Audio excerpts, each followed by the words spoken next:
Hello, welcome to Magic Spotlight Dragons, part of SCG-Con Denver. I am Nick Miller alongside Magic Hall of Famer Luis Scott-Vargas. It is great to have you here. It is a limited open tournament. We haven't had one of these in a long time. You are our featured player. I watched you build your sealed deck. How did you feel when you first looked at it? Not great. So I find that in this format for sealed, I've been playing sealed all week, you end up playing 5-color and all your good cards, maybe 80% of the time, maybe more. And I kind of ended up in the exact position I didn't want to be, which was 5-color with no bombs. And that just puts me at a pretty big disadvantage against someone who's got a similar deck, a bunch of different colors, removal, decent creatures, card draw, except they've got an Ugin or Dragonback Assault or an Elspeth, something like that. I didn't really have anything like that. I have the rest. I have great mana. You know, I've got an Evolving Wilds, a Tri-Land, and like 6 duels or 5 duels. I've got 2 globes. The globe is like the card of the weekend. I'm just calling it right now. It's really good in draft and in sealed. So my mana's good. I've got a lot of removal. I've got 2 Molten Exhales, Glacial Dragon Hunt, 2 counter spells. So I've got a lot of the like building pieces, 2 Twin Maw Stormbroods, card's excellent. But I'm really just missing that one really heavy hitter. So I had to kind of make up for that in how I could. Right, and I watched you lay it all out. Initial impression was the mana's good. We got good removal. And you're like, this isn't that bad of a pool. Then you kept going through iterations. I saw you do your just greedy all colors, all bombs, filtered through the Mardu and the Temur builds. Take us through how you kind of ruled those out. So the second thing I look at once I see a pool that doesn't maybe is missing good fixing or missing bombs, whatever, one piece like that is can I build a beatdown deck? Can I build an aggressive 2.5 color, 2 and a splash color Mardu deck? Or is the mana there for like a full 3-color Mardu deck where you're trying to play Shock Brigade into Dalkovan Pack Beast and really tempo them out? The problem is twofold. One, I didn't have enough 2-drops. That's usually what happens in sealed, is it's not a draft. You just end up with a normal curve of cards that are open in the set and not enough 2s to really pressure them. So I have that.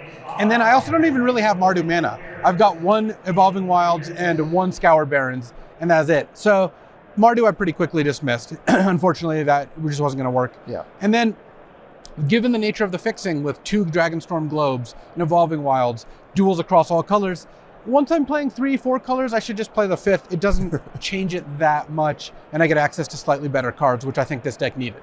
Then the exploration was all the dragon builds. You're really trying to utilize the globes, and I saw you tinker with that, really kind of come into your last decisions. And then you went back to the well with the Dragonfire Blade, and that's when you really kind of honed in on what was happening. Right, so Dragonfire Blade, 1 mana equipment, not really what you want in a control deck, but what it does is +2/+2 and hexproof for monocolored. Those are pretty strong abilities, and the equip is only 1 mana if you target a 3-color creature. So as it turned out, I had a Skirmish Rhino and 2 Monastery Messengers and a Kotis the Fankeeper that I wasn't going to play. So I put in those 4 extra Tribrid creatures. I cut Clarion Conqueror, which is the white dragon that shuts down activated abilities of artifacts, which would turn off the blade and turn off the globes. Yeah. And a Temur Monument too, for good measure. And trimmed a removal spell here and there because I just still have a bunch.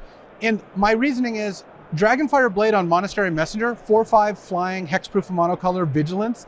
That's pretty hard to beat. Turn 3 Skirmish Rhino, equip the blade, kill your thing, attack for 5. Sounds pretty good. And Kotis the Fankeeper, not a card I recommend playing generally. 2/1 Indestructible is not big enough. You put a blade on it, it's a 4/3. Now they have to either chump it or let it hit them and play a spell off the top of their deck probably. So overall, I think that while the Dragonfire Blade isn't like my preferred method of attack in this format, I think it gives this pool a chance to leverage its good cards, which is like good mana, good removal, alongside a way to actually kill them instead of not killing them. I do have one rare, Ambling Stormshell, which is very good. The 5/9 turtle when it attacks, draw 3. You can win games based on that. But other than that, it's kind of slim pickings. Yeah, I was going to say you have a decent amount of card draw too. So you have the removal and the card advantage between the Bewildering Blizzard, the turtle, as you mentioned. Some of your other cards generate cards here and there. So doesn't look like you're going to run out of gas. But I think, as you mentioned at the beginning, your big concern is what if the opponents have these haymaker rares, these top tier rares.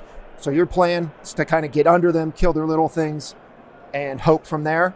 Yeah, I do have Dispelling Exhale and Spectral Denial. Those cards are pretty good against 6 and 7 mana plays, 5 mana plays even. I hope that maybe having 2 Dragonstorm Globes and making some kind of big dragons could work. But yeah, mostly it's trade-off cards, land Blade on one of my tricolor creatures, and hopefully have one or two more things to kind of push it across the finish line. And you've been testing all week. How do you feel the format plays out?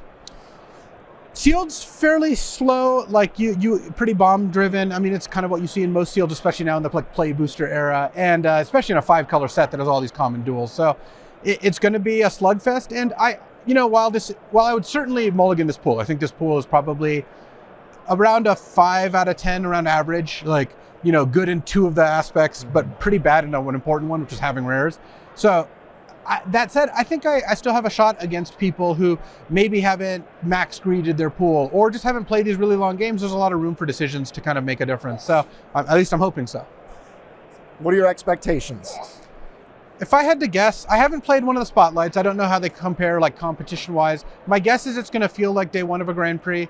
And I think needing to go 6-2 to day 2, I bet this pool, and me playing this pool is probably the most likely record I end up is probably 5-3. So I have to get a little bit luckier than my average is what I think.